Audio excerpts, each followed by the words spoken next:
Hey you guys, it's Peter, and welcome to my channel, Peterisms, where I tell stories of my life and just little things that I have learned as I've grown into the person that I am today.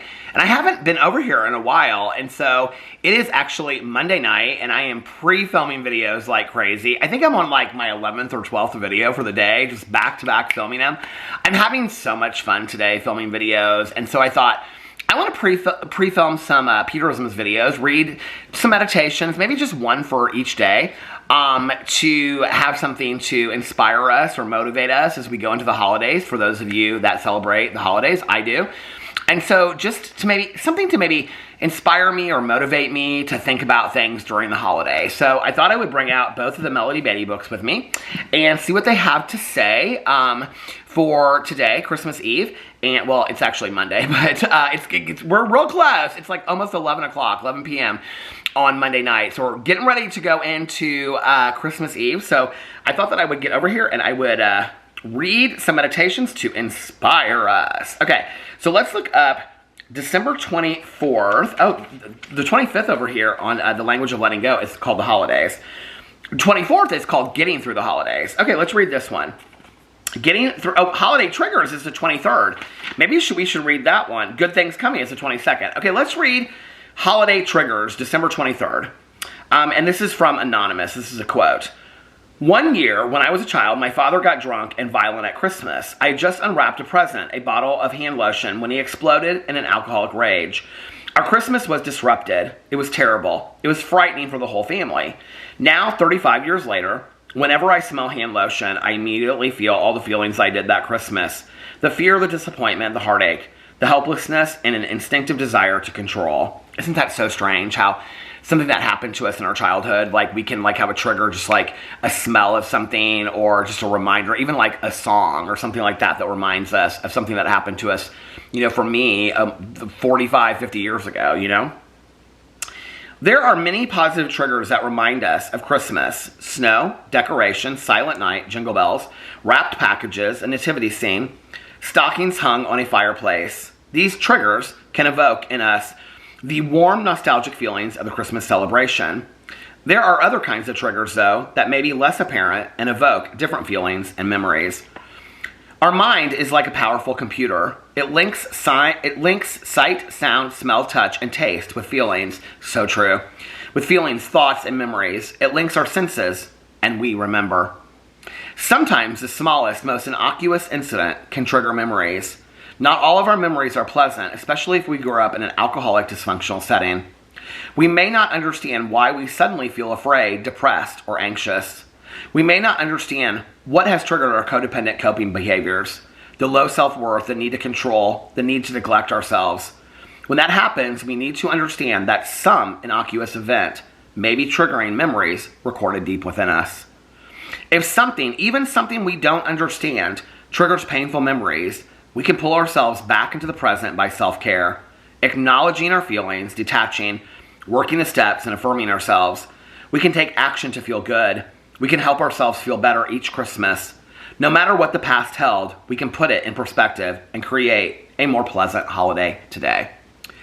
Today, I will gently work through my memories of this holiday season. I will accept my feelings, even if I consider them different than what others are feeling this holiday. God, help me let go, heal from, and release the painful memories surrounding the holidays. Help me finish my business from the past so I can create the holiday of my choice. I think it's such a great meditation, and I think going into, holidays, I had the benefit that my mom got sober after I did. And so we had so many great holidays, not just Christmas, but, New Year's, birthdays, and things like that we celebrated sober together.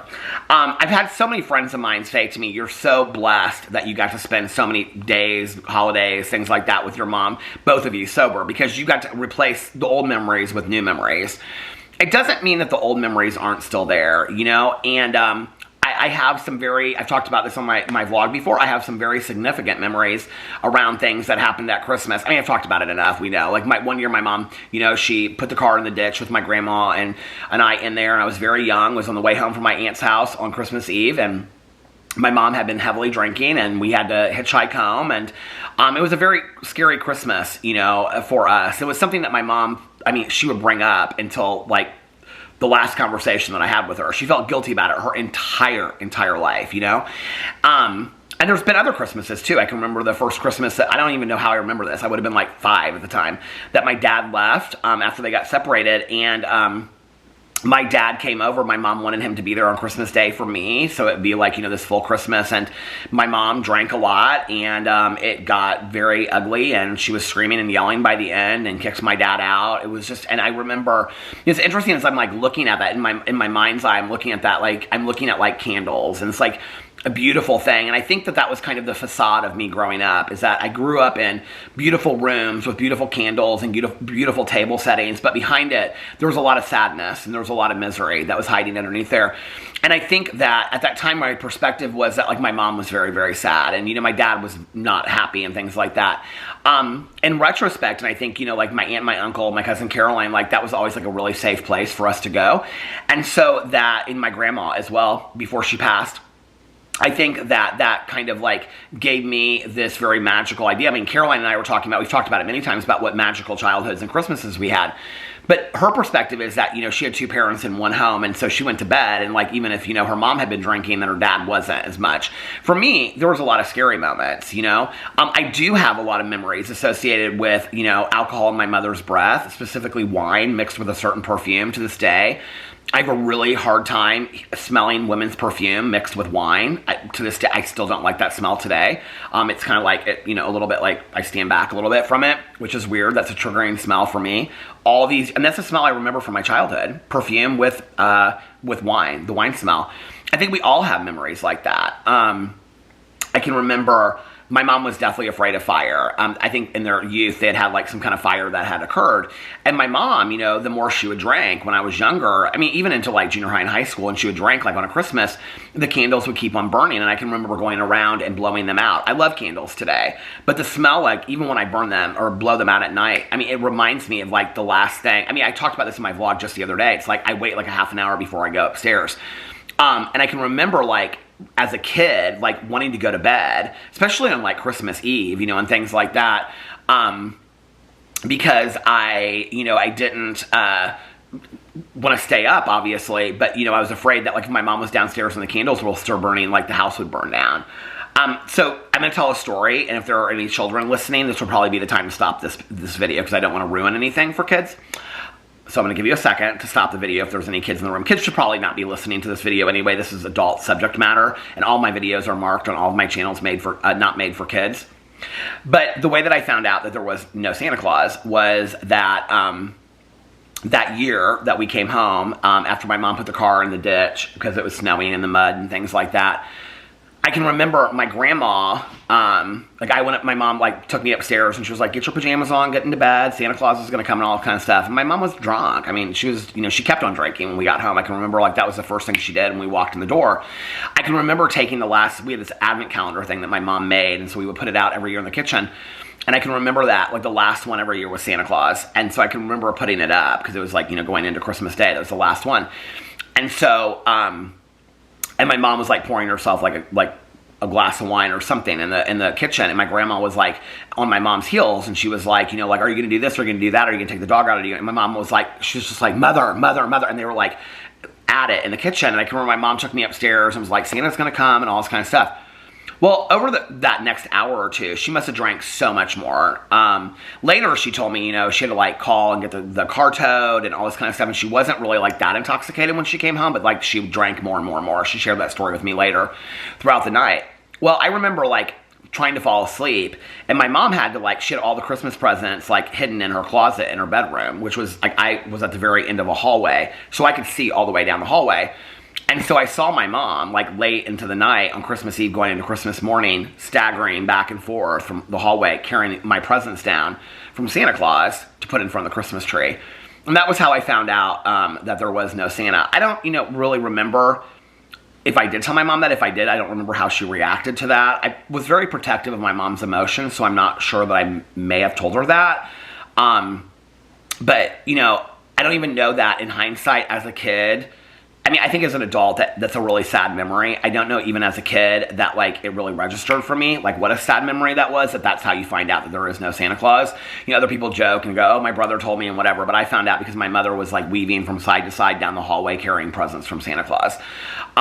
But there's definitely a lot of memories for me that trigger, a lot of things that trigger memories for me from when I was a childhood, the not good things. Not even from when I was a child, but, you know, from my childhood, but also in my adulthood and unhealthy relationships that I was in and things like that, you know, that trigger memories for me. I think today, my best friend, Tani Jean, she says, you know, like, I want to make new memories. I believe that, you know, like the other day we went over to my mother-in-law's house. She had a little, like, you know, spiritual Christmas party, like on the 21st, where you write all your wishes and goals for the year. And we karaoke'd and sang and danced. And it was so much fun. And it was something we hadn't, like she had everybody over there last year, but I don't think it was on the 21st. I don't remember. And it was so fun. And it was just, like, I don't know. It's like, I keep on saying this. It was like such a great precursor or preview to Christmas Eve and Christmas Day, because it made me, like, really want to be with family. And you know, every year I try to, like, make up, like, new memories and new things. You know, several years ago, Alex and I started going to, we're not this year because we have a wedding that we're going to, but we started going to, you know, Mexico or someplace for New Year's to have new experiences. I think part of moving past or moving through the pain of those memories, I mean, you don't want to be 50 years old holding on to memories that happened when you were 5 years old. You just don't, you know what I mean? They're part of who I am, but I don't want to, like, sit in that and remember that. That was not my entire experience with my mother. I had, you know, 12 years and 11 months with my mother sober, and I want to remember those Christmases because they were fantastic. They were great Christmases, you know? And so, you know, I can remember my mom and I going over to my aunt and uncle's house for Christmas Eve and then coming back here when she was living in the condo and just laughing and drinking coffee, and we would take a walk, you know, on Christmas Eve like we always did, but we were sober, you know. We would watch the midnight mass at the Vatican. She loved to do that, and I still try to do that every year, you know, because it was something that my mom loved to do. And it's just that's a very, even though I'm not Catholic and she wasn't, it's like a very spiritual thing for me just to, like, I don't know. There's something very spiritual about that, the peacefulness of it. Peacefulness to me sometimes equals spirituality. I think making new memories and living in the moment and really enjoying those things also moves us through those old memories and those old triggers that can sometimes be painful. And I think that we are the ones that have to force ourselves through those painful memories to the other side to say, you know what, I deserve a better today. I deserve a better holiday. I deserve a better Christmas, a better birthday. I deserve better memories. And so I'm going to start making those better memories. And those things that happened, they made me who I am today, but I'm not going to live in it for the rest of my life. And so what I would suggest this year, if you do celebrate Christmas going into it, is to try to make new memories, to try to remember new things, to participate. For much of my life, I was an observer. Now I try to participate when we get together as family and dance and sing and all that kind of stuff. For most of my life, I was an observer. Now I'm making new memories, you know? Singing and dancing with my mother-in-law to Piano Man in the kitchen. And I love it. Anyway, let me know what you think in the comment section below. I love you guys, and I will see you tomorrow. Bye.